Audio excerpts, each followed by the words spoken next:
बताओ, नहीं है पता? कहाँ गए महेंद्र अंकल? उनको बुलाओ पूछे।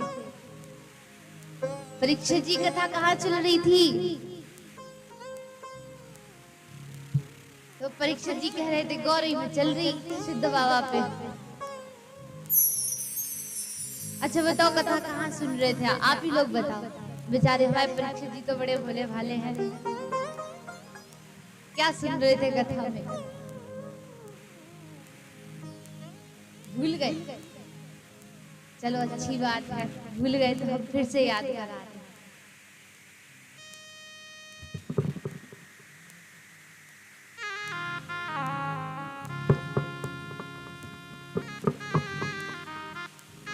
नारद जी की कथा को सुन रहे थे ना? श्री व्यास जी महाराज अपने शिष्यों को पहुंचाते हैं। शिष्य गए और जाकर के भगवान का जो दिव्य रूप है उसके बारे में सबको बताते हैं। अहो बकीयम स्तनकालकूटम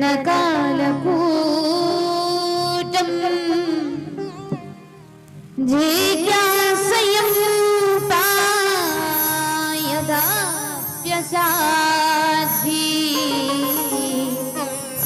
लेभे कटिधात्र व्यचिन्ता ततोऽन्यं कंबादयालुः शरणं व्रजेयम्। आज जब यह श्लोक सुनाया है कि पूतना राक्षसी जो है वह स्तन में जहर लगा करके आई है, और जहर लगा करके जब आई ना, लाला को अपनी गोद में उठा लिया और अपना स्तनपान कराने लगी। तो जब स्तनपान कराती है लाला को,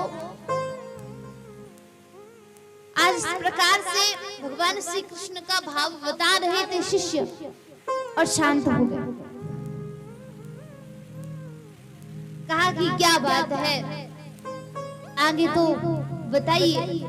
सुखदेव जी बोले आगे और सुनाओ, अगर इतनी कथा सुनाई है तो। कहा कि आगे हम और सुना तो दे, लेकिन हमारे गुरुदेव ने आज हमें इतना ही पढ़ाया है, क्योंकि छोटे छोटे से शिष्य हैं, विद्या अध्ययन कर रहे हैं, तो बच्चों को उतना ही ज्ञान होता है। कहा अगर आपको और सुनना है ना श्लोक, तो मेरे गुरुदेव के पास सुनो, वो आपको ऐसे ही 18,000 उनके पास श्लोक हैं, वो आपको एक ना एक बहुत अच्छे अच्छे श्लोक सुनाएंगे। सुखदेव जी फिर कंदरा में घुस के भगवान का भजन करने लगे, और जब भगवान जी का भजन करते हैं काफी समय बीत गया। भजन करते करते भगवान की कृपा देखो, आज शिष्यों को फिर से भेजा गया। शिष्यों ने फिर से श्लोक सुनाना प्रारंभ किया।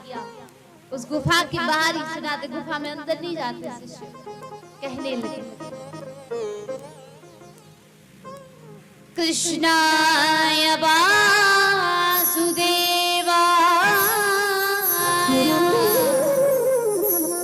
हरे परमात्मने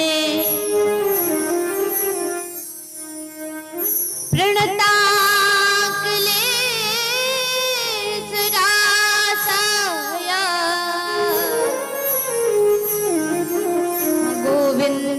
गोविन्दाय नमो नमः। जब यह श्लोक सुना है तो आज सुखदेव जी महाराज बाहर निकले, और बाहर निकलने के पश्चात चल दिए। चलते चलते सुखदेव जी महाराज व्यास जी के पास पहुंचे और जाकर के बैठ गए आसन लगाकर। व्यास जी से कहा कि हे व्यास जी, मैं आपसे करबद्ध निवेदन करते हुए एक बात कहता हूँ कि आपने अपने शिष्यों को जो ज्ञान दिया है वह ज्ञान हमें भी देने का प्रयास करें। कहा ऐसे नहीं देंगे ज्ञान, तो फिर बोले बताते हैं। पहले श्री सुखदेव जी महाराज का लंगोटी संस्कार कराया। लंगोटी संस्कार कराने के बाद उनका यज्ञोपवीत संस्कार हुआ, जिसे जनेऊ कहते हैं।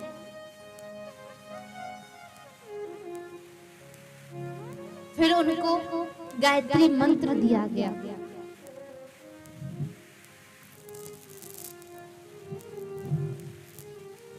और गायत्री मंत्र देने के पश्चात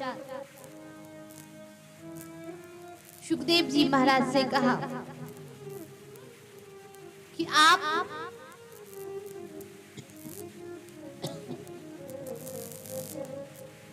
उनका जात कर्म संस्कार हुआ।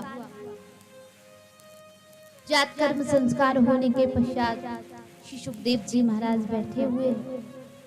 व्यास जी ने सोचा कि मैं अपने पुत्र को सर्वगुण संपन्न बनाना चाहता हूं। तो आज व्यास जी ने अपने पुत्र को विदेहराज जनक जी के यहाँ पर पहुंचा दिया। ये कथा भागवत जी की नहीं है, ये देवी भागवत की कथा है। विदेहराज जनक बहुत ही प्रकांड विद्वान थे।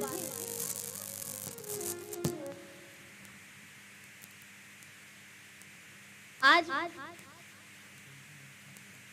विदेहराज जनक पहुंचे।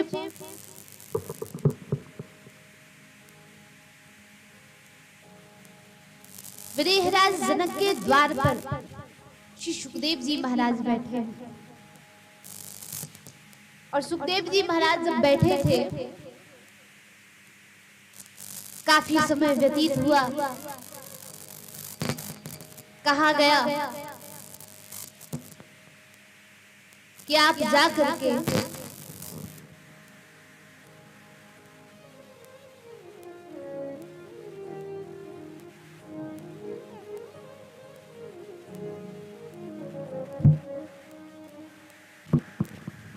आज विदेहराज जनक जी के द्वार पर श्री सुखदेव जी महाराज बैठे। जो द्वार पर द्वारपाल खड़े हैं, उनसे जाकर के कहा कि आप जनक जी महाराज को जाकर के कह दीजिए कि व्यास नंदन सुखदेव जी आए हैं। सुखदेव जी बैठे हुए हैं। समाचार आया कि आप जहां खड़े हैं वहीं बैठ जाइए। काफी दिन तक श्री सुखदेव जी महाराज वहां पर विराजमान रहे। उनका सुबह का कार्य 4 बजे उठ करके नित्य क्रिया से निवृत्त होकर के स्नान इत्यादि करके भगवान का भजन करते हैं।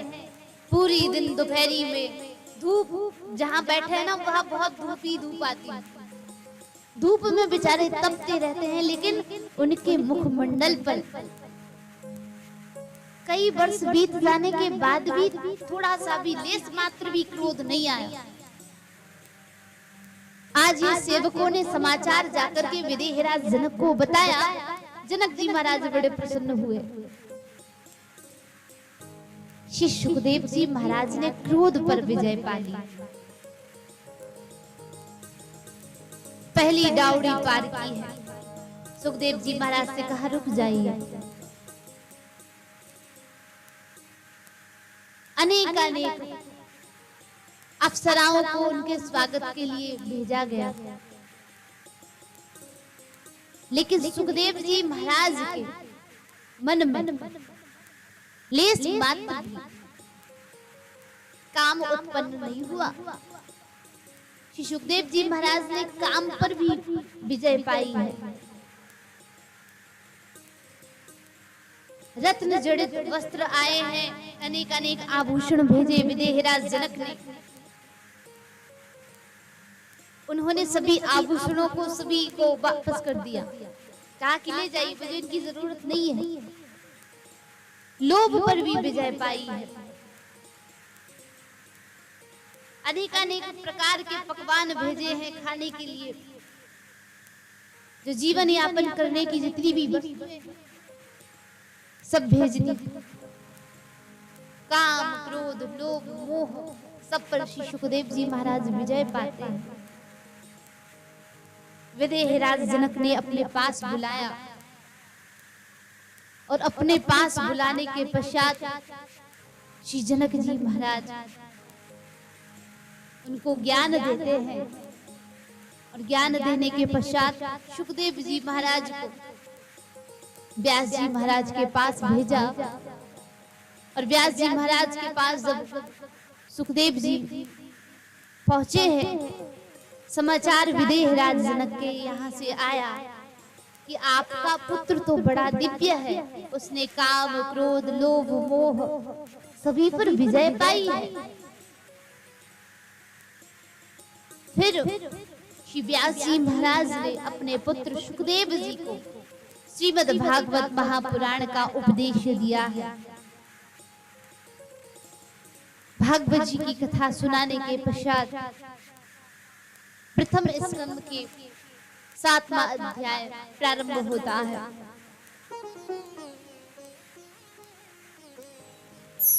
यदा मृगी कौरव सृंजयाना वीरेष्ट बपो वीर गतिं गतेषु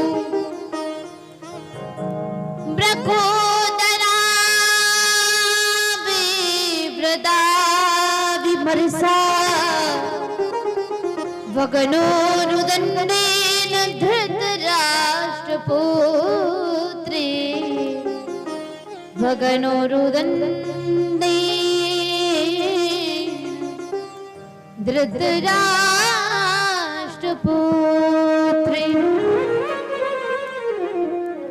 यदा मृगी कौरव सृंजयानाम, एक बार की बात है, कौरव और पांडवों में युद्ध हुआ। महाभारत का संग्राम हो रहा है।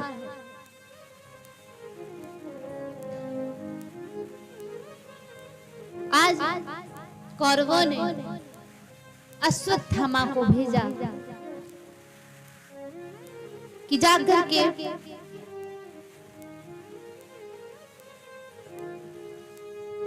पांडवों के जो पुत्र हैं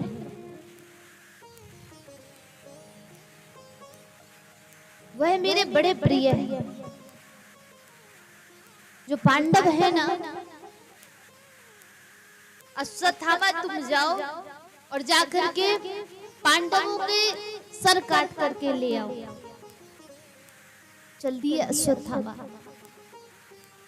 क्या हुआ कि भगवान की कृपा देखो, जब अश्वत्थामा को भेजा है, इधर श्री बांके बिहारी सरकार पांडवों के पास आए।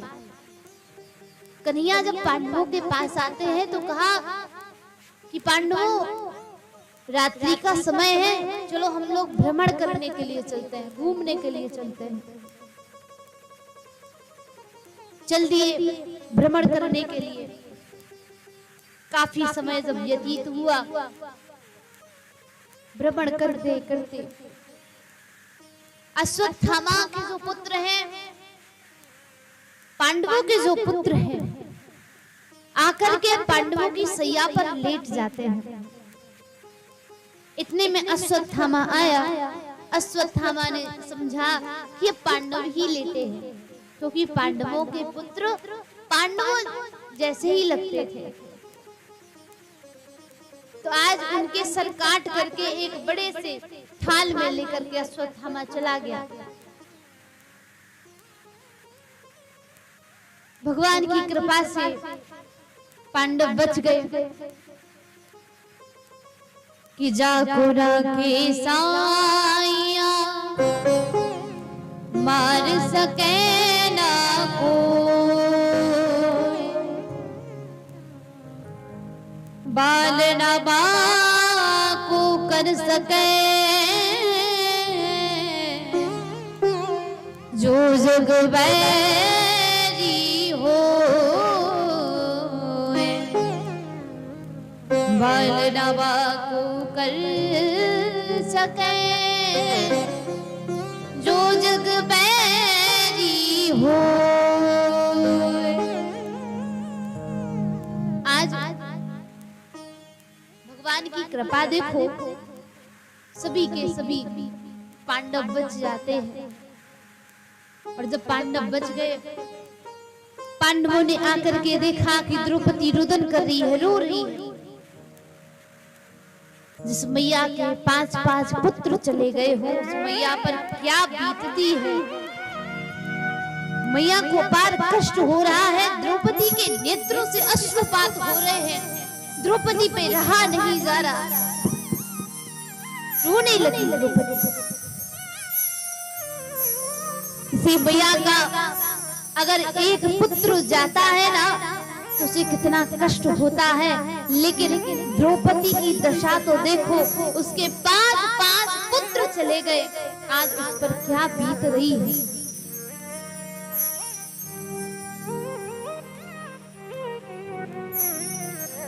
मैया के सामने उसके पुत्र कैसे भी अच्छे हो या बुरे हो, लेकिन वो उनकी आंखों के सामने हो ना, तो मैया को बड़ी प्रसन्नता होती है। लेकिन वही पुत्र जब नेत्रों से ओझल हो जाते हैं, तो अपार कष्ट होता है। द्रौपदी रो रही है, नेत्रों से अश्रुपात हो रहा है। आज अर्जुन को सामने देखा, अर्जुन को देख करके करवत निवेदन करते हुए द्रौपदी ने कहा कि हे नाथ, मेरे पुत्रों को किसी ने मार दिया है, आज मुझे अपार कष्ट हो रहा है।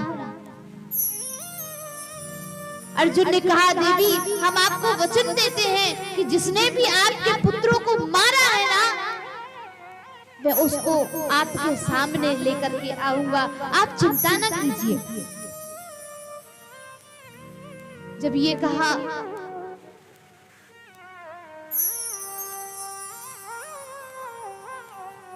आज द्रौपदी बैठी हुई है, अर्जुन रथ पर बैठे और रथ पर बैठ करके अश्वत्थामा को पकड़ने के लिए चल दिए। अर्जुन को पता चला कि यह सब कार्य अश्वत्थामा का है। रथ पर बैठ करके अर्जुन चले जा रहे हैं। अश्वत्थामा को पता चला कि अर्जुन हमें पकड़ने के लिए आ रहे हैं, तो ये भागने लगे। और जब अश्वत्थामा भागने लगा, आज अश्वत्थामा के रथ के घोड़े भी थक गए। और जब घोड़े थक जाते हैं तो ये रथ से उतर करके पैदल ही भागने लगा। अर्जुन ने पकड़ लिया, और अर्जुन ने पकड़ करके उसके हाथ पैरों को रस्सी से बांध करके रथ से बांध के घसीटते हुए आज द्रौपदी के सामने लेकर के आए हैं। कहा, देवी ये तुम्हारे पुत्र हैं, इसी व्यक्ति के वजह से तुम्हारे आज पुत्र गए हैं, इसी ने तुम्हारे पुत्रों को मारा है, यही तुम्हारे पुत्रों का हत्यारा है। आज जब द्रौपदी के सामने कहा गया, द्रौपदी ने देखा कि यह तो गुरु पुत्र है। कहा कि एक काम करो, इसे मार दो। द्रौपदी ने कहा, नहीं नहीं, इसे मत मारो। क्यों? देवी बाबरी हो गई हो, जिसने तुम्हारे एक नहीं, दो नहीं, तुम्हारे 4 पुत्रों को मार दिया है, और तुम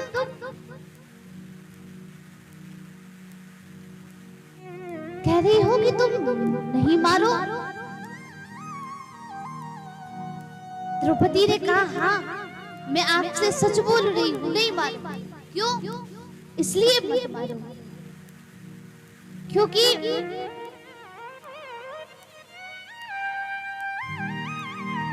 आपके गुरुदेव ने जो विद्या अपने पुत्र को नहीं सिखाई, वो विद्या आपको सिखाई है।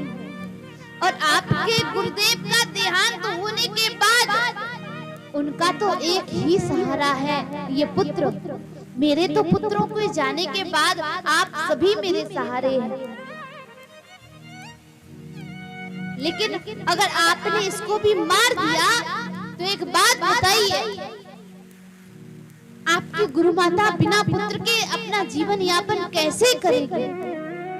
जब ये सुना अर्जुन शांत खड़े हैं। भगवान श्री कृष्ण ने कहा कि हे अर्जुन, एक काम करो। क्या? कि अगर ब्राह्मण का वध करना हो तो कैसे करें? तो ब्रह्मवंद्र हन्तव्या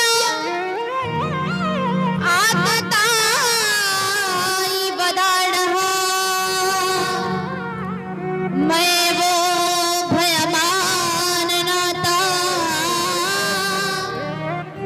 परिपालनुशासनम।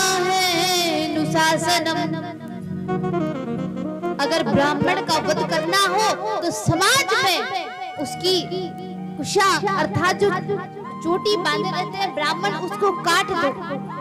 और समाज में जो माथे पर तिलक विराजमान होता है उसको पोंछ दिया जाए।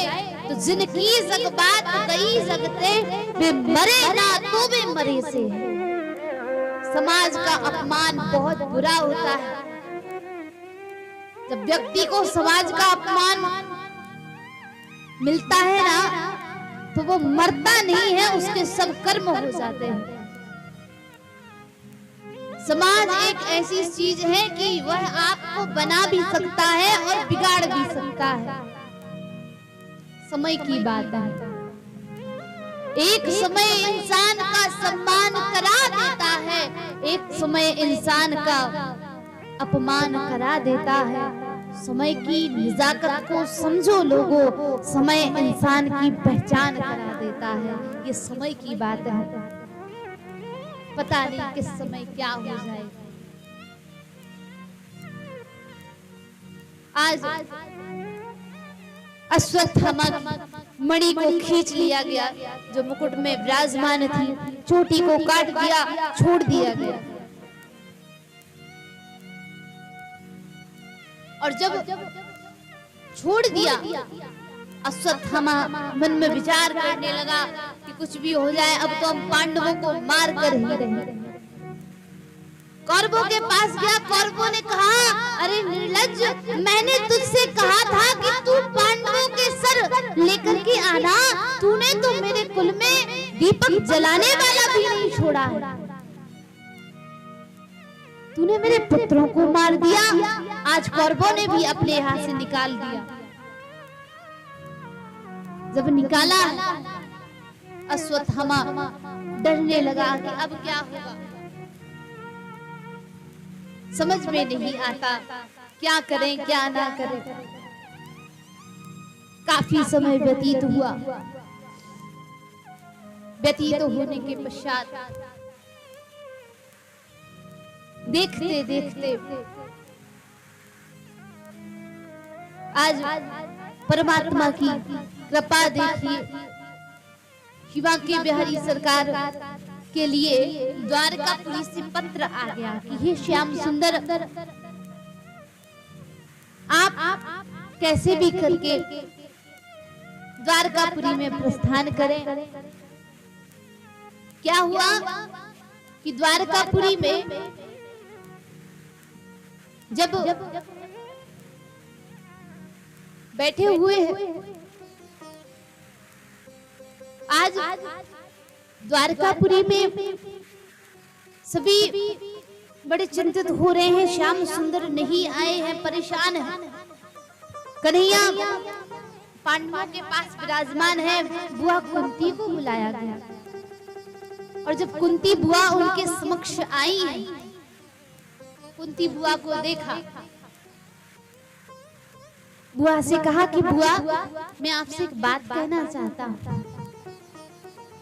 मैं आपसे आज्ञा चाहता हूँ। क्या आज्ञा चाहते हैं? हम आज्ञा यह चाहते हैं कि पत्र आ गया है तो द्वारका के लिए प्रस्थान करना है। अब आप आज्ञा दे तो मैं प्रस्थान करूं।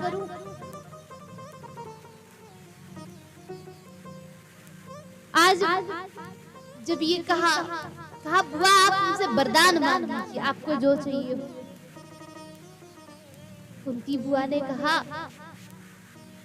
कि मैं आपसे बस एक वरदान चाहती हूँ। क्या? वरदान यह चाहती हूँ कि जीवन में जितने भी दुख ही दुख हो वो मुझे दे दीजिए और मुझे कुछ नहीं चाहिए। हे नाथ,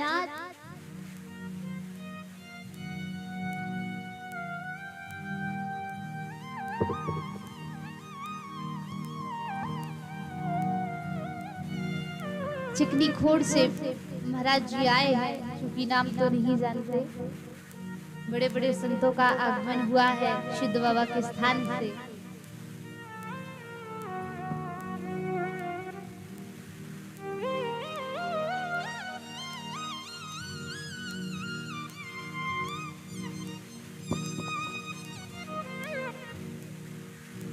बोली बाकी बिहारी लाल की जय। थोड़ा जोर से तो बोल जाओ, आज व्रत है। रविवार में किसी भगवान का व्रत नहीं रहते। ये तो बोलती नहीं, आप लोग ही बोल दिया करें। बोली बाकी बिहारी लाल की जय हो, श्री राधा रानी सरकार की जय हो। हमारा डिपार्टमेंट हमारा साथ नहीं दे रहा, क्या करें।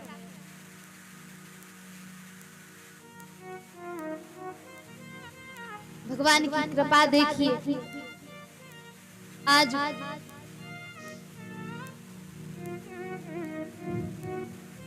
जब कुंती बुआ से कहा कि कुंती बुआ हमें जाना है, आज्ञा दे, तो कहा कि आज्ञा बस यही है कि हे नाथ, जीवन में जितने भी कष्ट हो वह सारे के सारे दुख हमें दे दो और हमें कुछ नहीं चाहिए।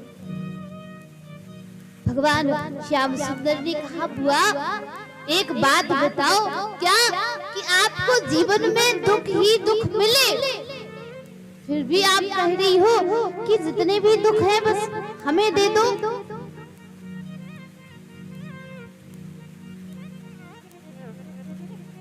आप सुख की इच्छा नहीं कर रही हैं। आपके जब अच्छे दिन आए हैं तब आप कह रही हो मुझे दुख दे दो। कहा कि कन्हैया, जब मेरे पास दुख थे ना तब आप मेरे साथ थे। आज जब सुख आया है तो आप मुझे छोड़ करके जा रहे हैं। इसलिए हम चाहते हैं कि आप हमें दुख ही दुख दे दे। कि सुख के माथे सिल पड़े जो हरि चरण से जाए, ओ बलहारी वा दुख को जो हरि से आनंद मिला। हे नाथ, मैं बस इतनी प्रार्थना करती हूँ कि जब मेरे पास सुख था तब आप हमसे दूर जा रहे हैं, और जब दुख था तो आप मेरे साथ थे। तो मैं चाहती हूँ कि जब दुख होगा ना तो आप मेरे साथ रहेंगे। मैं आपका साथ चाहती हूँ और कुछ नहीं चाहती। कहा नहीं नहीं बुआ, आप हमें जब याद करेंगी हम अवश्य आपकी सेवा में उपस्थित होंगे। इतने में अभिमन्यु की पत्नी उत्तरा दौड़ी दौड़ी आई। हे माधव, हे केशव, मुझे बचा लीजिए, बचा लीजिए, क्योंकि अश्वत्थामा ने क्रोध में आकर के आज ब्रह्मास्त्र को छोड़ दिया है पांडवों को मारने के लिए। और मेरे गर्भ में जो शिशु पल रहा है, मैं मर जाऊं उससे मुझे कोई दिक्कत नहीं है, लेकिन इस कुल का दीपक जलने से पहले कहीं बुझ ना जाए। हे माधव, आकर के बचा लीजिए। बार बार पुकारती है उत्तरा, भगवान को पुकार रही है। गोविंद चलिया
के बिहारी लाल की गोविंद चलिया गोपाल चलिया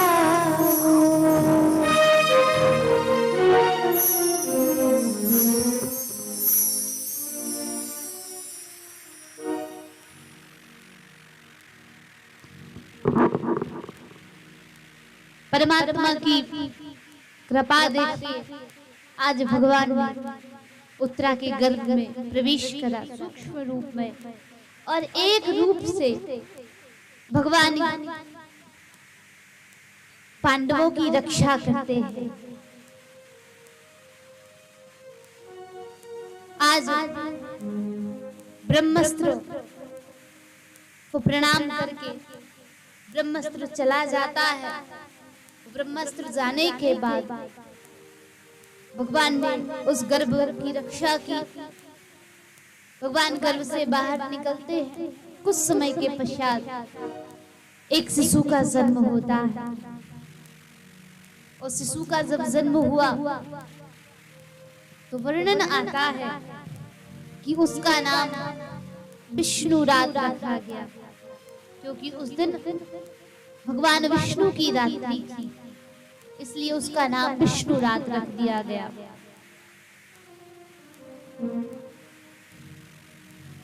नाम विष्णु रात रखने के पश्चात धीरे धीरे वह बालक बड़ा होने लगा। भगवान श्री कृष्ण द्वारकापुरी की ओर चले गए। जब वह बालक बड़ा होने लगा तो हर चीज का परीक्षण करने लगा। उसका नाम परीक्षित रख दिया गया। और जब नाम परीक्षित रख दिया गया,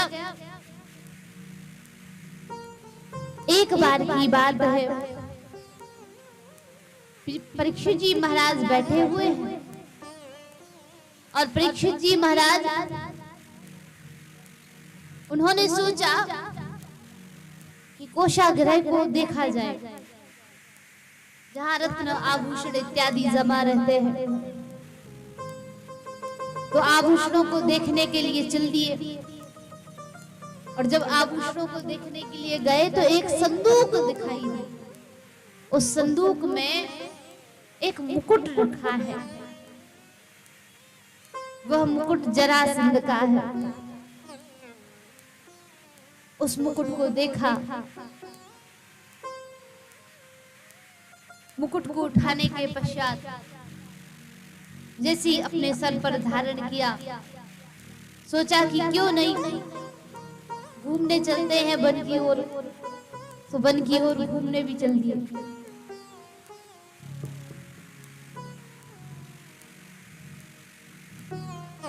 और जब वन की ओर घूमने के लिए चल दिए तो देखते देखते आज सर्वप्रथम चले जा रहे थे, शिकार खेलने के लिए जा रहे हैं। एक झाड़ियों से दृश्य दिखाई दिया। झाड़ियों के पीछे दुख गए। जब झाड़ियों के पीछे दुखे हैं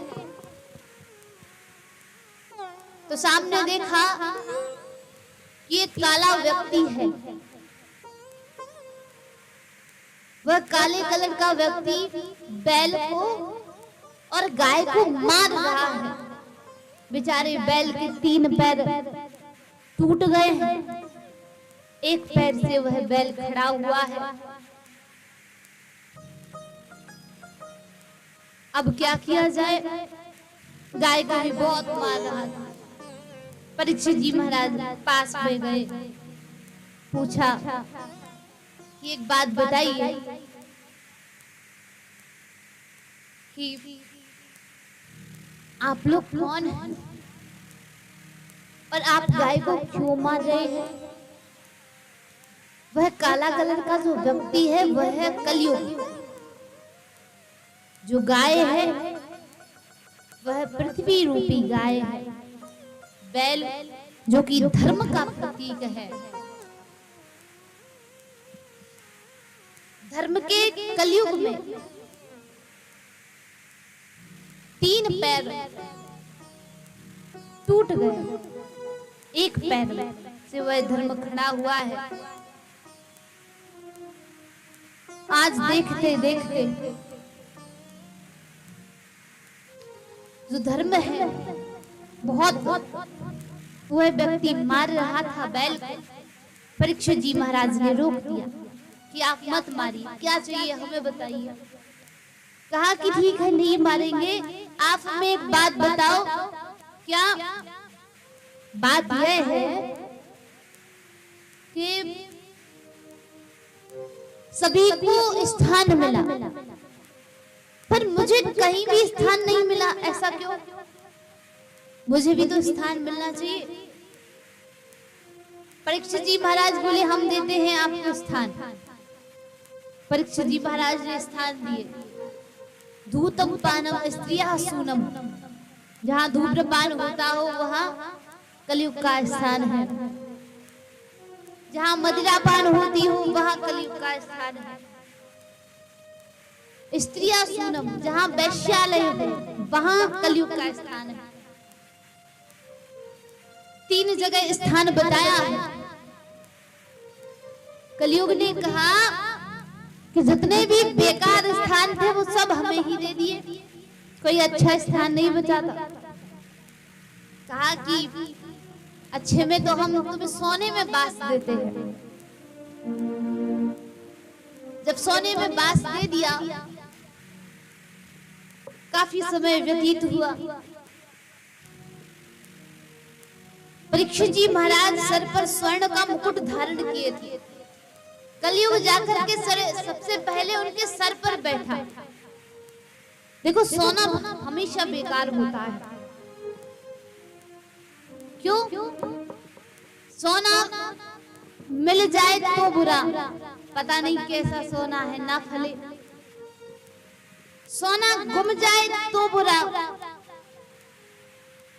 और जब तक व्यक्ति के पास सोना है तब तक वो सो नहीं सकता।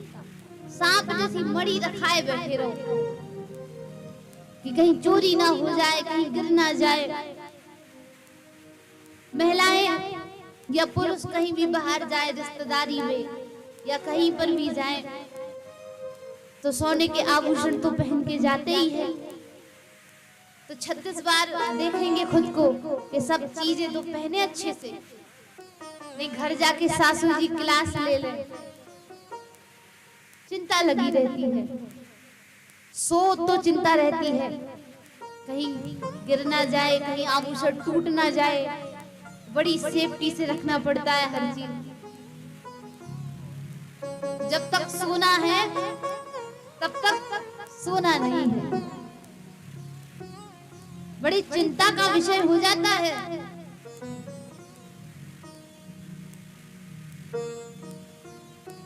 आज परीक्षित जी महाराज के सर पर जब कलयुग बैठ गया, तो बैठने के पश्चात परीक्षित जी महाराज समीक मुनि के आश्रम में गए, जहां पर समीक मुनि भगवान का दिव्य तरीके से भजन कर रहे हैं।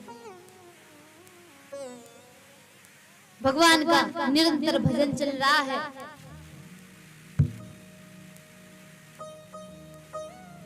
और आज भगवान का नाम लेकर के सभी बड़े प्रसन्न भी हैं।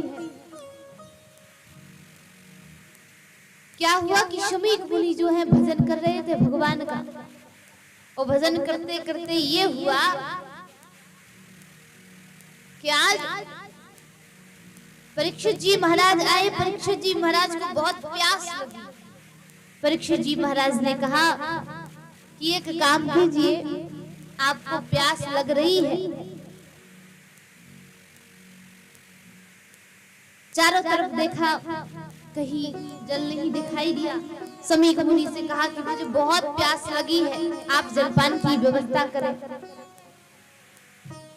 लेकिन समीक मुनि भगवान के भजन में इतने मस्त हो गए हैं कि परीक्षित जी महाराज की बात को नहीं सुना। तो आज परीक्षित जी महाराज ने देखा सामने मरा हुआ सर्प डला है, अपनी तलवार को निकाला और तलवार से उस सर्प को लेकर के परीक्षित जी के गले में डाल दिया।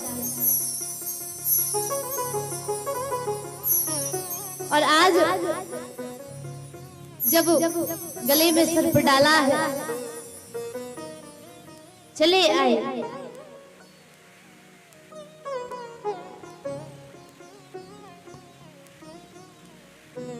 हम सभी के समक्ष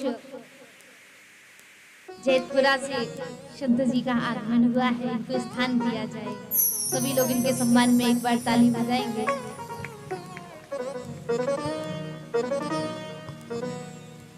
ऐसे संतों के चरण इस दिव्य भूमि में पड़ जाए तो समझ लो हर कार्य संपन्न हो गया।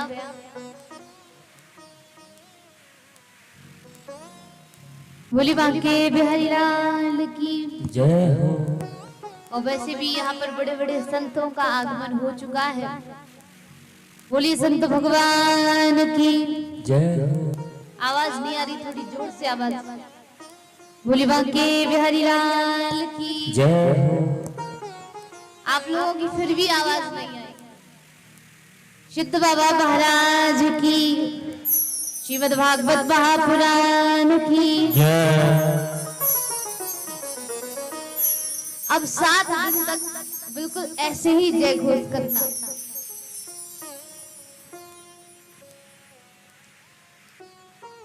ठीक है? और कोई भी घर से भूखे ना आया करे, खा के आया। क्यों? क्योंकि अगर आप लोग भूखे रहेंगे तो कथा में मन नहीं लगेगा, और कथा में आपका मन नहीं लगेगा तो हमारा सुनाने में मन नहीं लगेगा। आइए अपने प्रसंग पर आते हैं। बोली बांके बिहारी लाल की जय हो। श्री राधा रानी सरकार की जय हो। परीक्षित जी महाराज चले गए। शिष्यों ने बताया कि श्रृंगी ऋषि आए हैं। श्रृंगी ऋषि सामने खड़े हैं। कहा कि आपसे एक बात कहना चाहते हैं कि परीक्षित जी अभी आए थे और आपके पिताश्री के गले में मरा हुआ सर्प डाल गए। सुना कि मेरा और मेरे पिताजी का अपमान किया है। नदी बह रही है, उसके जल को लेकर के श्राप दे दिया कि जाओ, आज के 7 दिन बाद आपको तक्षक सर्प डस लेगा। तक्षकादात्मनो मृत्युं द्विजपुत्रो परिसर्जितात्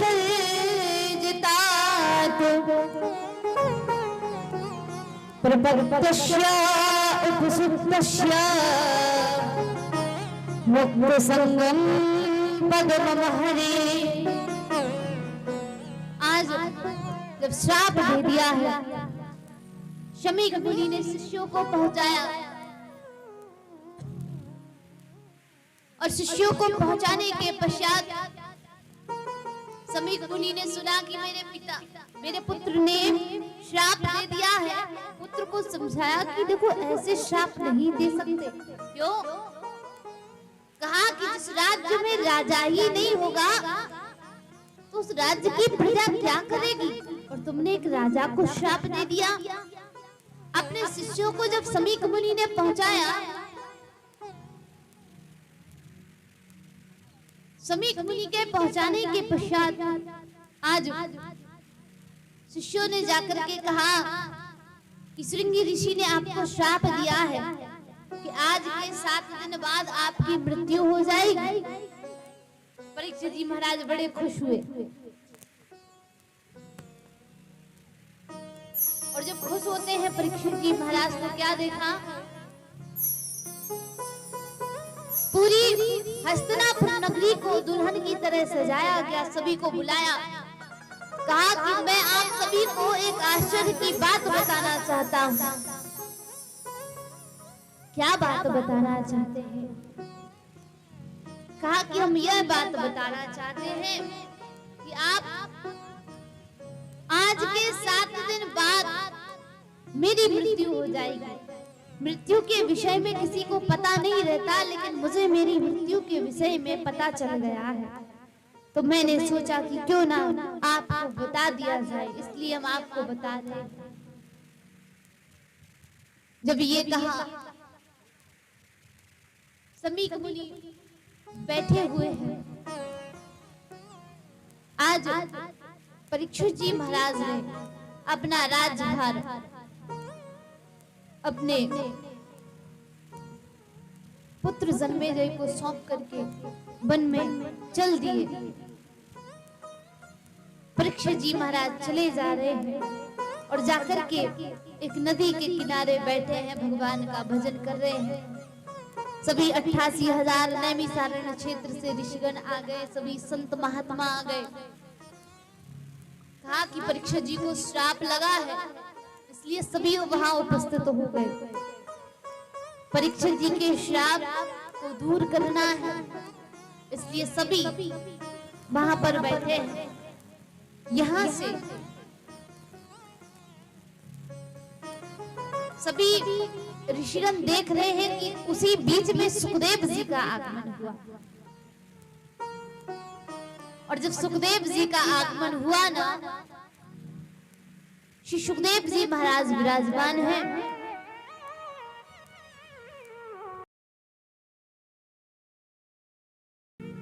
परीक्षित जी को श्राप लगा, यह चिंता का विषय है।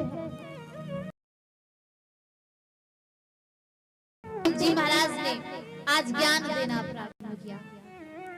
सुखदेव जी ने कहा कि सुना होगा, उन्होंने भक्ति भगवान से मिलने का साधन ढूंढ दिया था। और हे परीक्षित जी, आपके पास तो साथ कोई ना कोई उपाय जरूर मिलेगा। यहाँ से की जय हो। करेंगे। आइए प्रेम से दोबारा नाम संकीर्तन करते हुए।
मेरा मेरा नाता जुड़े समूह से भर दे, तेरा नाता जुड़े समूह से भर दे।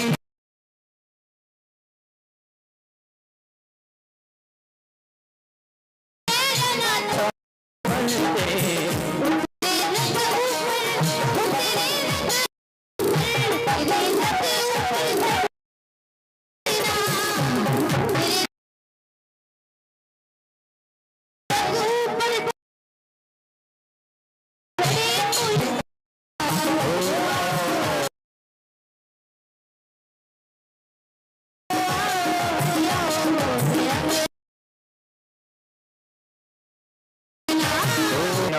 सभी लोग तालियों को बजाते हुए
ये स्कंद की कथा प्रारंभ होती है।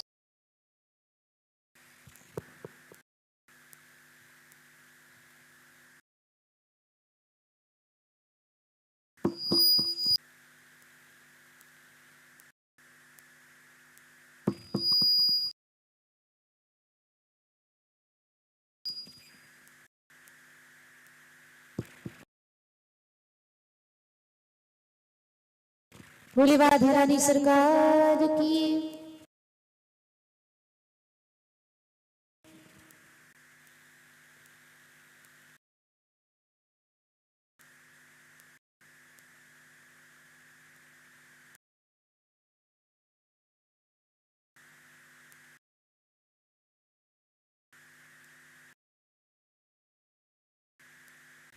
के बिहारी लाल की शिराधरानी सरकार सभी स्वयंभुवा किया स्वयंभुवा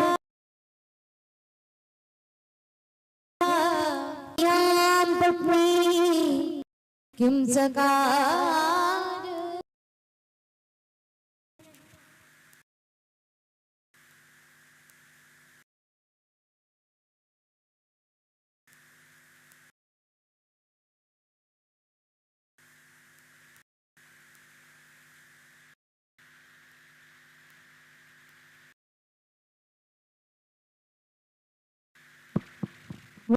शिराधरानी सरकार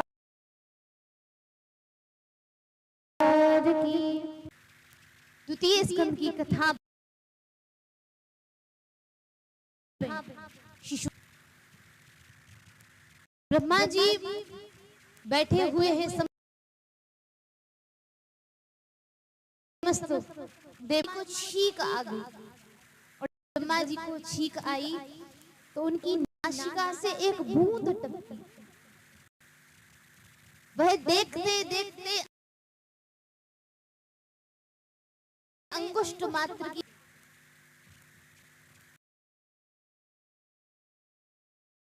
जब वह उठी उनको देख करके आज श्री ब्रह्मा जी के सामने वह दिव्य मूर्ति का हुआ। ब्रह्मा जी देख करके डर गए।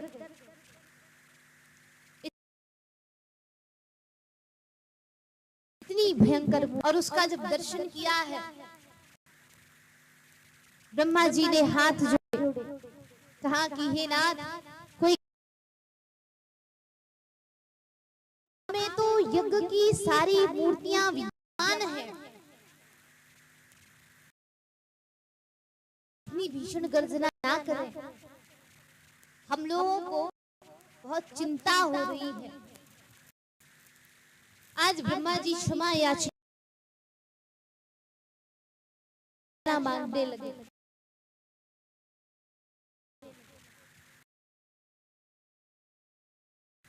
और ब्रह्मा जी हो गई।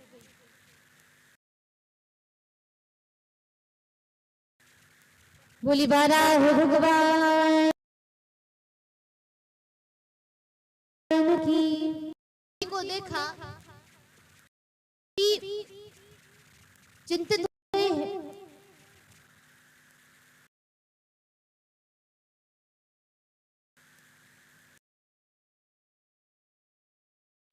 आज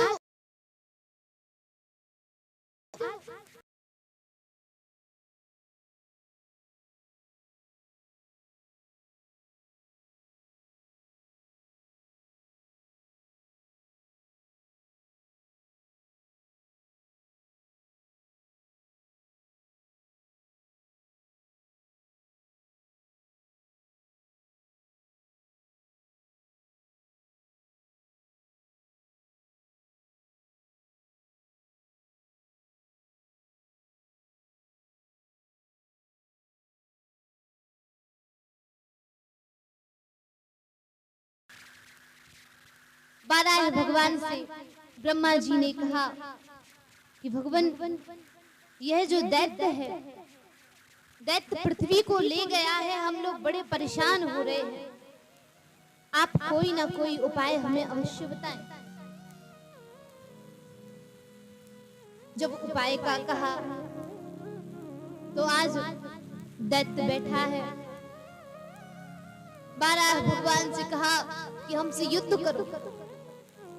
भगवान ने कहा कि हिरण्याक्ष की ये हिम्मत, हमसे कह रहे हैं कि युद्ध करो। भगवान ने आज हिरण्याक्ष के साथ युद्ध किया है और युद्ध करने के पश्चात आज देखते देखते क्षण मात्र में भगवान ने एक मुष्टिक का प्रहार किया। हिरण्याक्ष का गोविंदाय नमो नमः हो गया। तदोपरांत आज हिरण्याक्ष दैत्य का जब वध हुआ, भगवान ने पृथ्वी को लेकर के अपने दांतों पर रख लिया और पृथ्वी को दांतों पर रखा है तो सभी हाथ जोड़ करके करवत निवेदन करते हुए कहने लगे कि हे नाथ, आपके दांतों पर रखी हुई पृथ्वी अत्यंत शोभा पा रही है, मानो ऐसा प्रतीत होता है कि कामदेव की छवि को भी लजा रही हो। श्री सुखदेव जी महाराज वर्णन करते हैं कि आज पृथ्वी को बाराह भगवान ने जल पर स्थापित किया है और स्थापित करने के बाद चले जाते हैं। दैत्य राजस्य ब्रह्मन कस्मान तोर भवान। महारानी दिति बैठी हुई है, कश्यप जी भगवान का भजन कर रहे हैं, भगवान का भजन कर रहे हैं, निरंतर मन में विचार कर रहे हैं।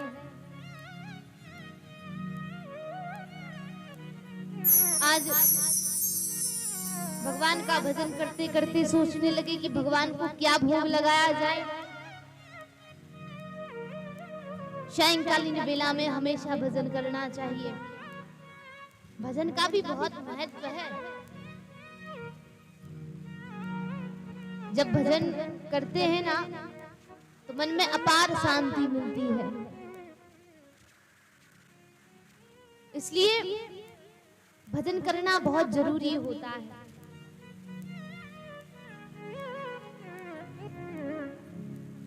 आज कश्यप जी महाराज भजन कर रहे थे कि इतने में महारानी दिति का आगमन हुआ और महारानी दिति जब आई है तो देखते देखते महारानी दिति कहने लगी कि हे नाथ, हम आपसे एक प्रार्थना करना चाहते हैं। क्या प्रार्थना करना चाहती हो? कि आज मुझे काम बहुत सता रहा है, इसलिए आपसे प्रार्थना यह है हमारी कि आप एक काम करें, मेरी बात मान जाए। महारानी दिति की बात को सुनकर के कश्यप जी महाराज ने कहा, देवी, सायंकालीन वेला में केवल और केवल परमात्मा का भजन करना चाहिए, ये फालतू के काम नहीं करने चाहिए। काफी रोका, लेकिन राजहट, बालहट और त्रियाहट ये कहाँ मानते। कहा कि देवी आप मान जाइए, सायंकालीन वेला में रुद्र के गण आते हैं, घूमते हैं, इस समय भगवान का भजन करना चाहिए, यह कार्य नहीं करना चाहिए। लेकिन देवी नहीं मानी, क्रोध में जाकर के, एकांत में जाकर के शयन किया। तदुपरांत स्नान इत्यादि करके भगवान का भजन करने लगे। महारानी दिति आई और दिति को बड़ा क्रोध आया कि महाराज हमसे बोल नहीं रहे हैं, महाराज भी नाराज हैं। और महाराज जब नाराज थे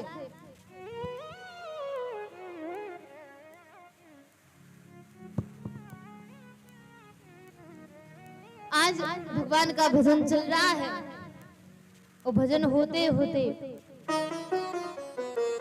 क्या हुआ, काफी समय जब व्यतीत हुआ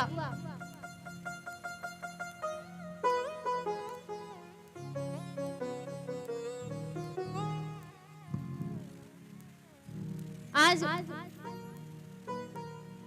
बार बार प्रार्थना की कश्यप ऋषि से कि नाथ आप हमसे बोलिए। तो क्रोध में आकर के कश्यप ऋषि ने श्राप दे दिया कि देवी जाओ, तुम्हारे 2 पुत्र होंगे, दोनों के दोनों राक्षस होंगे।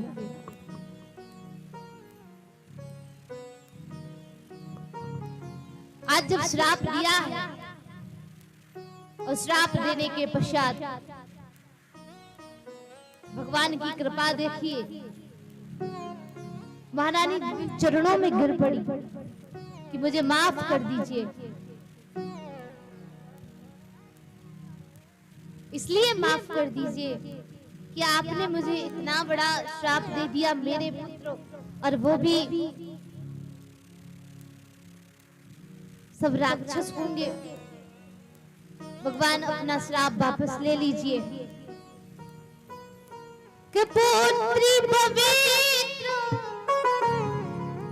पुत्रवती जुगती जग सोई, पुत्रवती जुगती जग सोई, पुत्रवती जुगती जग सोई, पुत्रवती जुगती जग सोई।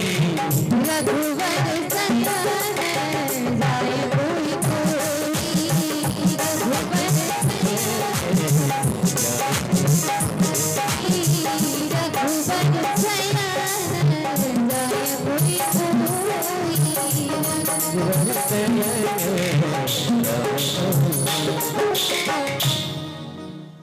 पुत्रवती जुवती जग सोई।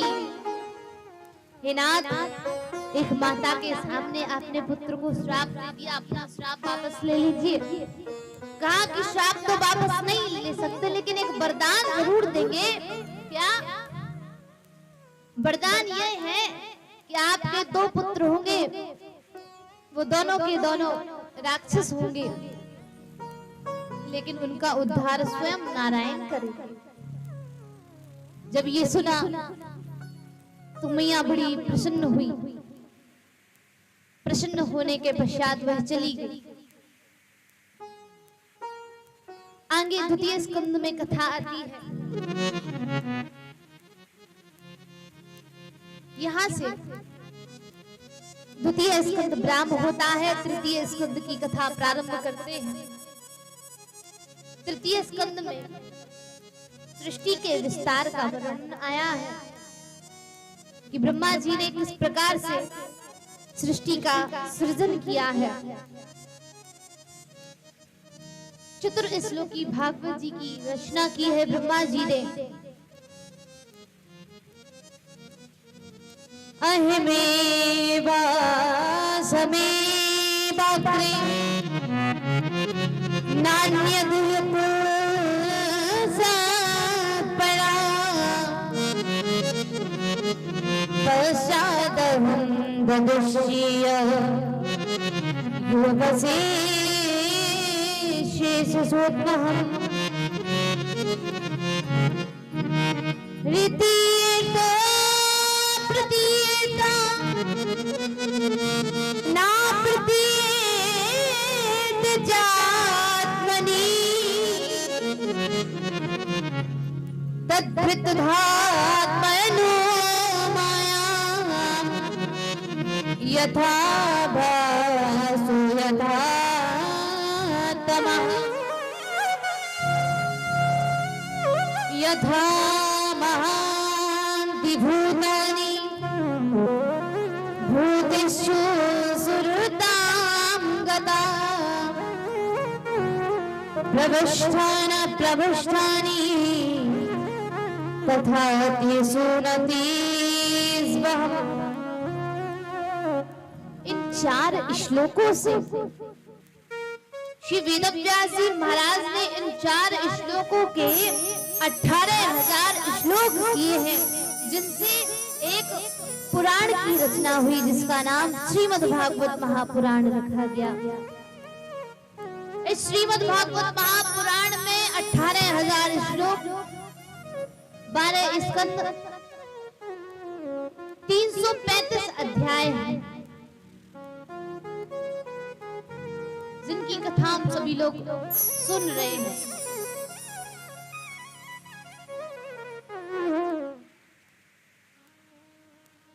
इस चतुर्श्लोकी भागवत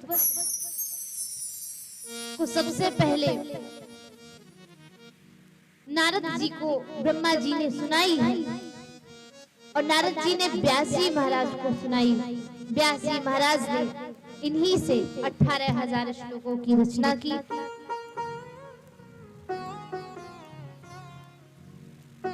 आगे तृतीय स्कंद में ब्रह्मलोक की कथा आती है।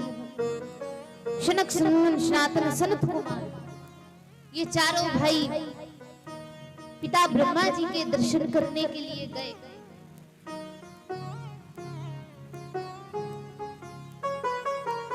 उससे पूर्व हमारे आप सभी के बीच में रौन से पधारे हुए भिंडी बाबा का आगमन हुआ है। हम सभी के बीच में परीक्षित जी महाराज संतों का सम्मान करेंगे और आने वाले दिनों में जिला भिंड के जितने भी संत हैं सबके दर्शन हम सभी को करने को मिलेंगे। बोली बांके बिहारी लाल की जय हो।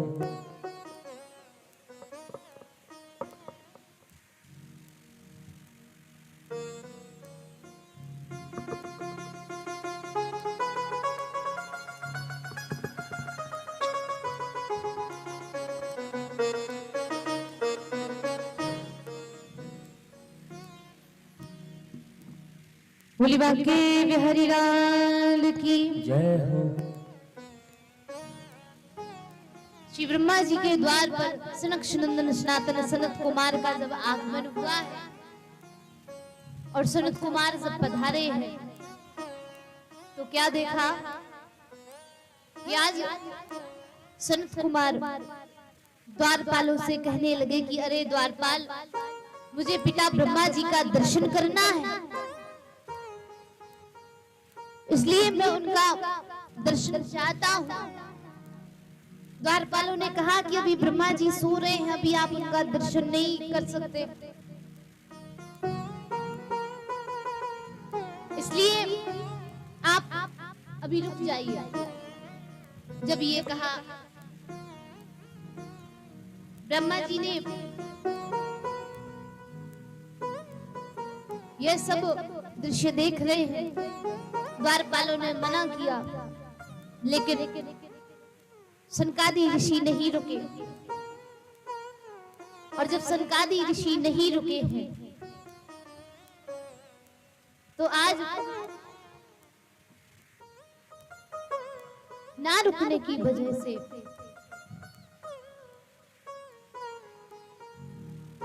उन्होंने द्वारपालों को श्राप दे दिया कि जाओ तुम दोनों राक्षस हो जाओ और जाकर के मृत्यु लोक में वास करोगे। जब मानस पुत्रों ने द्वारपालों को श्राप दिया, ब्रह्मा जी को बड़ा क्रोध आया और क्रोध आने के बाद काफी समय जब व्यतीत हुआ है, ब्रह्मा जी ने दर्शन नहीं दिए, तो आकर के सनकादि ऋषियों ने हमारे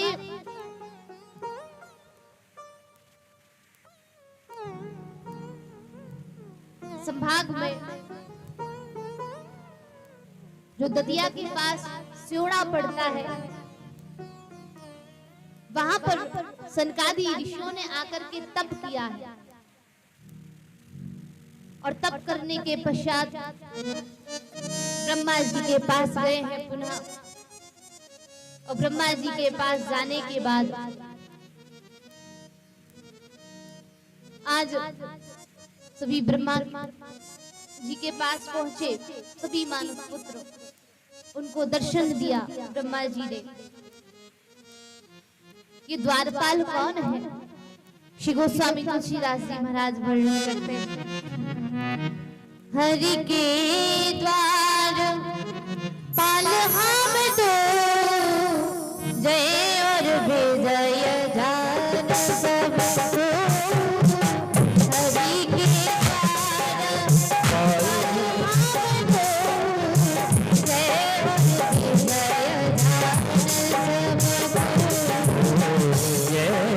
विजय जान सबको।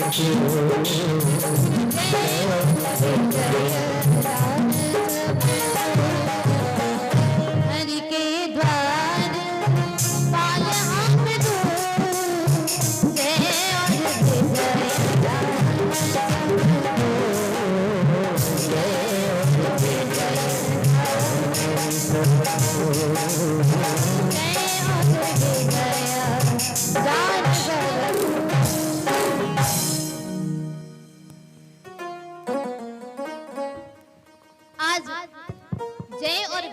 जब श्राप मिला है तो इनका पहला जन्म हिरण्याक्ष और हिरण्यकश्यप के रूप में हुआ, दूसरा जन्म रावण और कुंभकर्ण के रूप में हुआ है, तीसरा जन्म शिशुपाल और दंतवक्र के रूप में हुआ। इनके 3 जन्म हुए। इन 3 जन्मों से छुटकारा पाने के पश्चात ये पुनः ब्रह्मलोक में इनका आगमन होता है।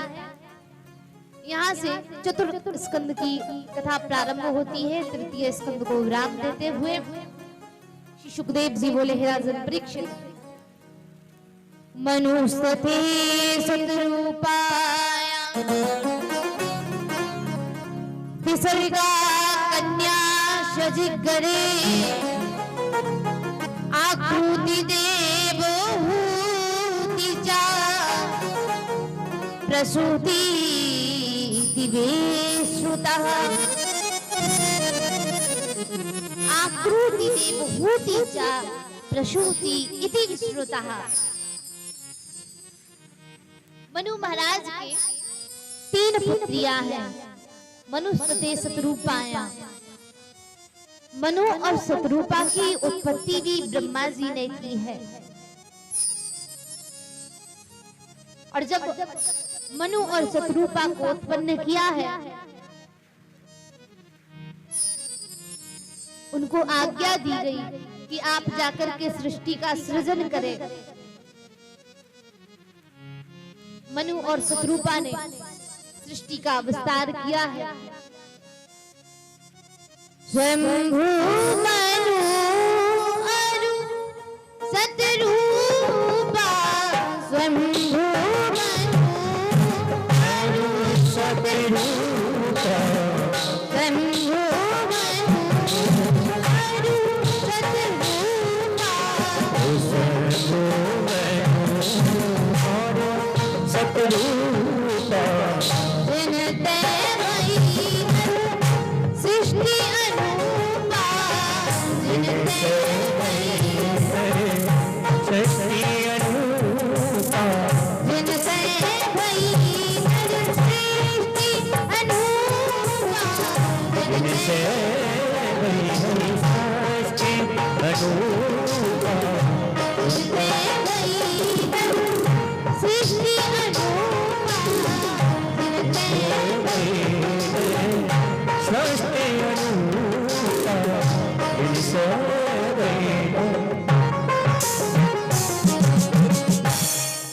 इनके 3 कन्याएं होती है, आकृति, देवहूति और प्रसूति। महारानी आकृति का विवाह प्रजापति के साथ हुआ, देवहूति का विवाह कर्दम ऋषि के साथ हुआ, प्रसूति का विवाह दक्ष प्रजापति के साथ हुआ। इन्हीं के वंश में 9 कन्याएं हुई हैं। उन 9 कन्याओं से 10 पुत्र हुए। तोसाम संतोषो भद्रा शांति रसपत्तिया इदमा कबीर भूस्वाम सुदेवो रुचिनोद्वह। ये इनके 10 पुत्र हुए हैं। आगे इन्हीं के वंश में श्री मनु महाराज के प्रिय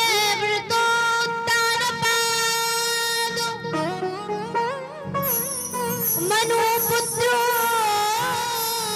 महाजसो तत्पुत्र पौत्राणाम मनोव्रतम तदनंतर। महाराज प्रियव्रत और उत्तानपाद ये 2 पुत्र मनु महाराज के हुए हैं। 3 कन्याएं और 2 पुत्र। इन्हीं के वंश में महारानी देवहूति से कपिल भगवान का प्रादुर्भाव हुआ। इनके गर्भ से कपिल भगवान ने सांख्य शास्त्र का वर्णन सुनाया है। रेवती नाम की कन्या हुई, उन कन्या का विवाह महाराज रेवत के साथ कराया गया। उससे कन्या उत्पन्न होती है जो कि पूर्व जन्म में श्री हरि के चरणों की धोबन से महारानी गंगा के रूप में अवतरित हुई। उन कन्या की एक पुत्री हुई है जिनका नाम महारानी अनसुईया रखा गया। शरणं ते प्रपद्ये हम यम्बा एव जगदीश्वरा प्रजामात्म समामहं प्रपद्यायति चिंते। महारानी अनुसुईया जी का विवाह अत्रि मुनि के साथ हुआ। अत्रि मुनि के साथ महारानी अनुसुईया का विवाह हुआ। एक बार की बात है, बड़ा दिव्य प्रसंग आता है कि महारानी अनुसुईया विराजमान है। नारद जी ने सोचा कि हमने हर जगह झगड़ा करा दिया, लेकिन इन तीन देवियों में कभी झगड़ा नहीं कराया, तो क्यों ना इनमें झगड़ा कराया जाए। तो सबसे पहले नारद मुनि लक्ष्मी जी के पास गए। आज वीणा को बजाते हुए चल दिए। नारायण नारायण श्रीमन्नारायण नारायण नारायण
विष्णु जी के यहाँ पहुंचे और विष्णु जी के यहाँ पर जब पहुंचे तो क्या देखा कि महारानी लक्ष्मी जी प्रातःकालीन भेला में भगवान की अर्चना कर रही थी, वंदना कर रही थी। नारद जी को आते हुए देखा तो नारद जी को बिठाला, स्वागत सत्कार किया, कुशल क्षेम पूछी। तदुपरांत आज नारद जी बैठे हुए हैं तो क्या देखा, नारद जी से पूछा कि नारद जी एक बात बताओ, क्या बहुत दिन बीत गए हैं, आपने यहाँ आने की कोशिश नहीं की? आप यहाँ आते तो सही, आज बहुत दिनों में आए हो, क्या बात है? कहा नहीं नहीं मैया कुछ बात नहीं, हम तो बस ऐसे ही आपके पास घूमने के लिए चले आए। अच्छा चलो अच्छा किया। नारद जी बैठे हुए थे, मैया पकवान लेकर के आई। तो पूछा देवी एक बात बताओ, इन पकवानों का स्वाद कैसा है? कहा सब तो बताएं। हाँ स्वाद तो अच्छा है, बस एक बात है। क्या बात यह है, जो स्वाद महारानी सती अनुसुईया के पकवानों में था वो इन पकवानों में नहीं है। देवी ने सुना कि मेरे सामने किसी अन्य स्त्री की बड़ाई हो रही है, क्या बात है?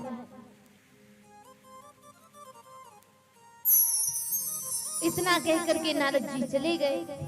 और जब नारद जी चले जाते हैं, देवी को बड़ा क्रोध आया, सो गुस्से में बैठी है। उसी बीच में विष्णु जी का आगमन हुआ। और विष्णु जी का जब आगमन होता है, विष्णु जी ने कहा कि देवी क्या बात है, आप बड़ी चिंतित दिखाई दे रही हो, कोई बात हो तो बताओ हमें। कहा नहीं नहीं कोई बात नहीं है। फिर भी कहा कि बात बस इतनी सी है कि भी नारद आए थे, नारद कह रहे थे कि जो स्वाद सती अनुसुईया के लड्डुओं में था वो आपके इन पकवानों में नहीं है।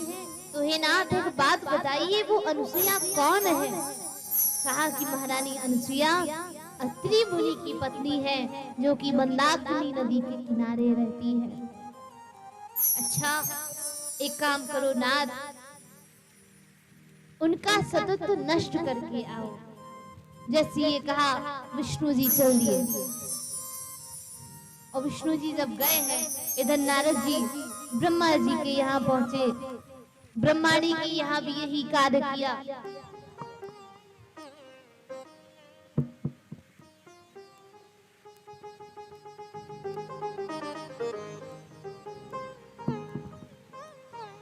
जब कुशल क्षेम पूछी, वहां भी नारद जी ने यही किया कि मैया जो स्वाद महारानी अनुसुईया के लड्डुओं में है वो आपके इन लड्डुओं में नहीं है। जब ये कहा, इधर ब्रह्मा जी आए तो ब्रह्माणी नाराज, ब्रह्मा जी भी चल दिए। और जब ब्रह्मा जी भी चल दिए, अब भोलेनाथ बचे हैं। तो आज वीणा को बजाते हुए नारद जी वहां भी जा रहे हैं। एक बार कर तल कर वीणा, एक बार कर तल कर वीणा, आवत हरि गुण नाम वीणा, आवत हरि गुण नाम वीणा। एक बार कर तल कर वीणा,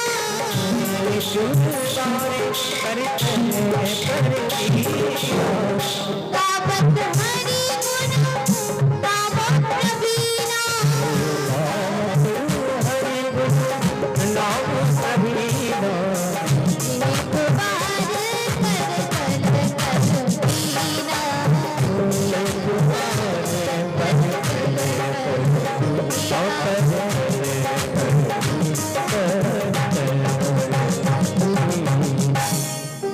एक बार कर तल कर वीणा, गावत हरि गुण नाम प्रवीणा। नारद जी आज मैया के पास पहुंचे। कहा मैया क्या बात है, बड़ी शांति है, भोलेनाथ कहाँ गए? कृष्ण हरे कृष्ण कृष्ण कृष्ण हरे हरे, हरे राम राम राम हरे हरे, हरे कृष्ण कृष्ण कृष्ण हरे हरे, हरे राम राम राम हरे हरे, हरे कृष्ण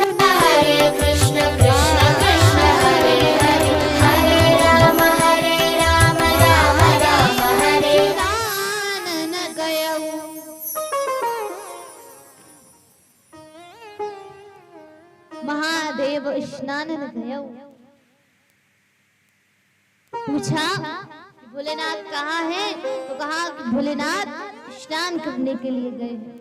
अच्छा, मैया भोलेनाथ की पूजा अर्चना कर रही थी, एक मोदकों को लेकर के आई पात्र में। जब मोदकों को खाया तो कहा कि नारद एक बात बताओ, ये मोदक कैसे हैं? स्त्रियों का स्वभाव होता है, ये कुछ भी बनाती है ना तो बार बार पूछती हैं कि अच्छा तो लग रहा है भोजन, कोई कमी तो नहीं है, हर बात पूछना। आज वही मैया कर रही है। कहा कि मैया सच बताएं कि झूठ बताएं? कहा कि सच बताओ। कहा कि सच बताएं मैया, जो स्वाद सती अनुसुईया के लड्डू में था वो स्वाद इन मोदकों में कहाँ है? ये सती अनुसुईया कौन है?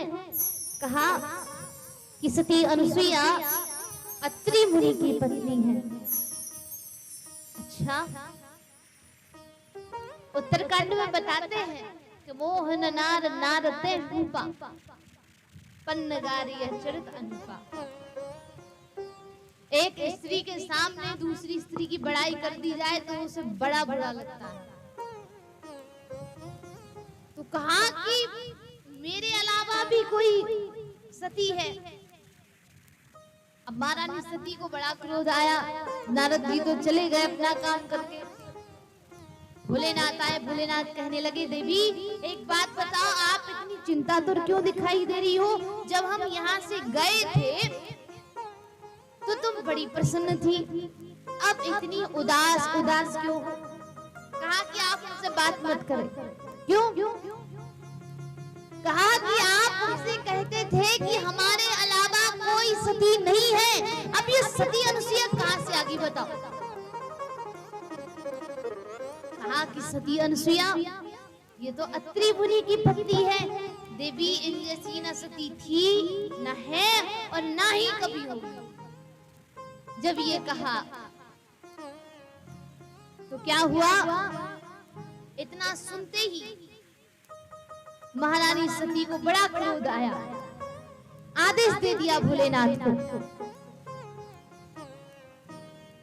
कि जाओ जाकर के महारानी सती अनुसुईया का सतुत्व नष्ट करके आओ। जब ये कहा भोलेनाथ तो चल दिए, क्योंकि कहीं कहीं माताओं का खौफ बहुत होता है।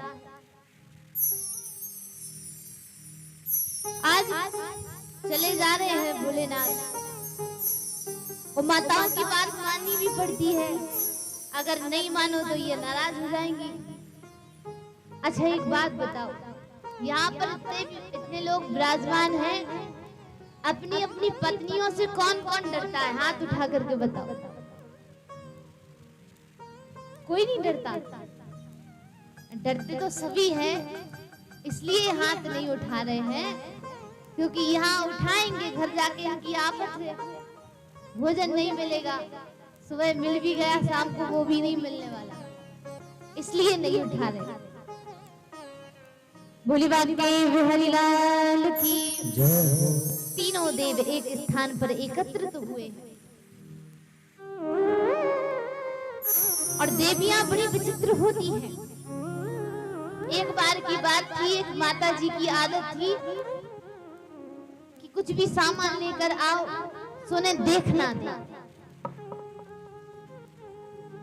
पतिदेव बैग लेके आए तो बैग में देखें क्या रखा, जेब चेक करें कपड़ों की कि उनमें क्या है क्या नहीं। आदत होती है ना माताओं की। तो क्या हुआ कि उस व्यक्ति की मित्र आ गए,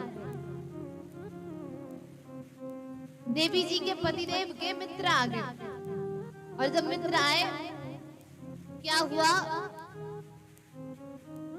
उन मित्र की एक माता जी थी, सो माता जी का बेचारी का देहांत हो गया।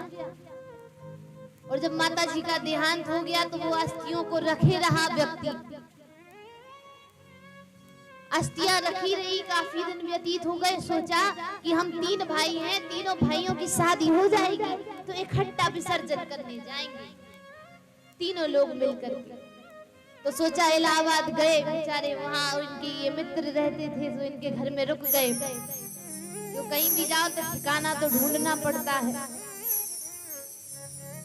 सुबह बैठे हुए थे, सामान रखा, बेचारे सो गए। सो के सोए उठे, बैग में अस्थियां थी। सोचा अस्थियां रखी हैं, विसर्जन कराएं। बैग लेके गए तो वहां पहुंचे तो क्या देखा, अकेले थे। देखा कि इसमें अस्थियां गायब। लौट के आए, मित्र से कहा कि हम अस्थियां लेकर के आए थे, जाने कहां चली गई। कहा रुको हम देखते हैं। अपनी देवी जी से जाकर के पूछा कि सही सही बताओ, बैग में अस्थियां थी वो कहां गई? कहां की वो अस्थियां थी मुझे पता नहीं था। मैंने सोचा कि बैग में जली हुई राख भरी है, सो मैंने सोचा कि इसे फेंक दूं, बेकार की चीज बैग में क्यों रखना। तो मैंने बाहर एक नाला बह रहा था उसमें डाल दिया। अब क्या हुआ, अस्थियां तो नाले में बह गई, लेकिन किनारे से 1-2 लगी रह गई। तो उस व्यक्ति ने उनको निकाला, जैसे तैसे उनको धो के घर ले आया, सोने से मड़वा दिया, रख दिया। सोचा कि तीनों बहुएं और तीनों भाई साथ में जाएंगे। अब फिर से गए विसर्जन करने के लिए इलाहाबाद। तो लड़के विसर्जन करते हैं, तो आज बड़ा पुत्र विसर्जन कर रहा है और किनारे पर बहुएं स्नान कर रही थी। तो विसर्जन करके स्नान करके निकले। अब बहू ने जैसे ही डुबकी लगाई और बाहर निकली तो माताओं को सोना बहुत पसंद होता है। देखा कि ये सोना कहां से आ रहा है बहता हुआ। वो सोने की मड़ी हुई अस्थियां थी। तो छोटी बहू ने छुपा के रख लिया। अब घर पहुंची और अपने जेठ को, जेठानियों को, सबको बताया, देखो हमें गंगा महारानी ने सोना दिया है। और जब जैसी बताया, बड़े पुत्र ने देखा, अपने सर पर हाथ पटका, कहा कि अरे माताजी, जिंदा तो तुम गंगा नदी में गई नहीं और मरने के बाद भी घर लौट के आ गई। तो अगर किसी को धर्म का कार्य नहीं करना है तो वो कर ही नहीं सकता जीवन भर, जब तक अगर कृपा नहीं है भगवान की। बोली बांके बिहारी लाल की जय हो। तीनों देव चल दिए और तीनों देव चले जा रहे हैं। आज आश्रम के बाहर पहुंचे और पहुंच करके दरवाजे पर बुहार लगाई, माते भिक्षाम देही, माते भिक्षाम देही। और जैसे ही बुहार लगाई है, मैया अंदर से आई। एक केले के पत्ते पर कंदमूल, फल इत्यादि रख करके लाई। जैसी भेंट करने लगी तो क्या देखा, आज भेंट किया है फल इत्यादि। संतों ने मना कर दिया कि नहीं नहीं भैया, मैं अब ये फल नहीं ले सकता। क्यों? कहा कि मैया आप निर्वस्त्र होकर के अगर आएंगी तो मैं आपकी ये फल जरूर ले लूंगा। मैया ने कहा बड़े विचित्र साधु हैं, निर्वस्त्र होकर के दान कैसे करें। मैया ने कमंडल में से जल लिया और अभिमंत्रित करके कहा कि अगर मैंने स्वप्न में भी कभी पराये पुरुष का चिंतन ना किया हो तो ये तीनों देव 6-6 महीने के बालक बन जाए। जैसे ये कहा, तीनों देवों पर जैसी जल डाला है, 6-6 महीने के बालक बन गए। मैया ने लिया, उनको गोद में लिटाया है, अपना दुग्ध पान कराया। विचार करना, जब मैया दुग्ध पान कराती है तो बालक को पता नहीं होता मैया कौन सी अवस्था में बैठी है। आज मैया ने दुग्ध का दान किया है। तदु उपरांत भगवान की कृपा देखिए, आज दान करते करते काफी समय व्यतीत हुआ तो अत्रि मुनि का आगमन हुआ। अत्रि मुनि जब आए हैं, पूछा देवी ये बालक किसके हैं? कहा कि भगवान ये बालक आपके ही हैं। अच्छा, उनको पालने में झुलाती है, बड़े प्रसन्नता से लिटाए हैं, रोज नित्य प्रतिदिन भगवान की सेवा अर्चना करती है। क्या हुआ कि तीनों देवियां जो हैं वो बड़ी परेशान होने लगी, और जब तीनों देवियां परेशान होने लगी तो तीनों देवियों ने मन में विचार किया। क्या विचार किया कि हमारे प्राणनाथ तो दिख ही नहीं रहे हैं, ढूंढने के लिए चल दी। और ढूंढने के लिए जब गई है, एक स्थान पर एकत्रित हुई तो बात करने लगी आपस में कि हमें लगता है हमारे प्राणनाथ अब मिलने वाले नहीं है। खूब ढूंढा लेकिन नहीं मिले। आपस में वार्तालाप की तो पता चला कि ये काम नारद जी का है। तो आज नारद को याद कर ही रही थी कि नारद जी वहां पास में गुजरते हैं। नारद से कहा कि नारद इधर आओ। नारद जी ने कहा नहीं नहीं मैया हम नहीं आएंगे, बड़े क्रोध में थे।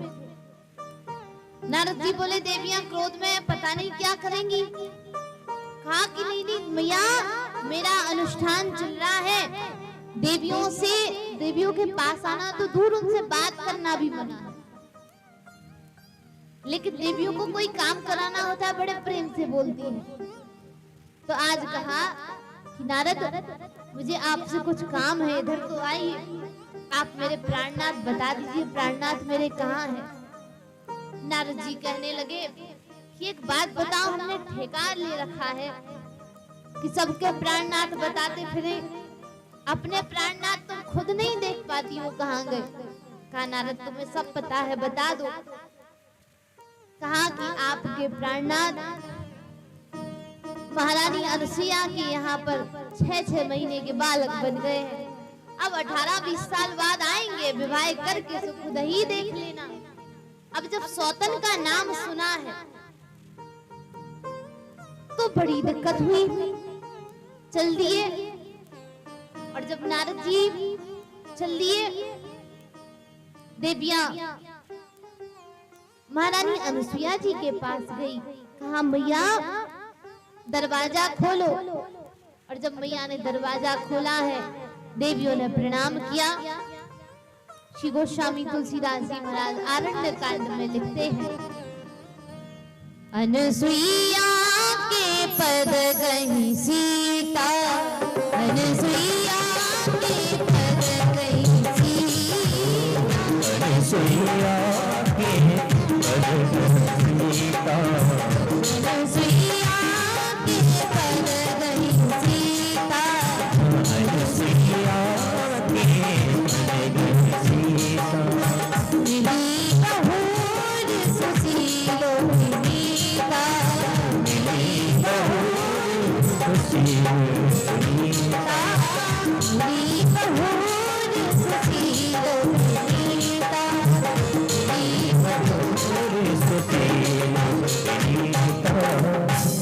अनसुईया के पद गई सीता, मिली बहुर सुशील विनीता।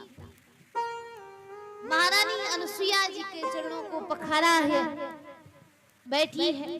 काफी दिन व्यतीत हुए, रात्रि का समय था। मैया ने पूछा देवी क्या बात है? कि ऋषि पत्नी मन सुख अधिकाई, और आशीष देह निकट बैठाई। आशीर्वाद दिया, पास में बिठाला। कहा देवी क्या बात है, आप तीनों लोग इतनी चिंतित दिखाई दे रही है। कहा नहीं नहीं कोई बात नहीं है मैया, बस हम ऐसे ही शांत बैठे हैं।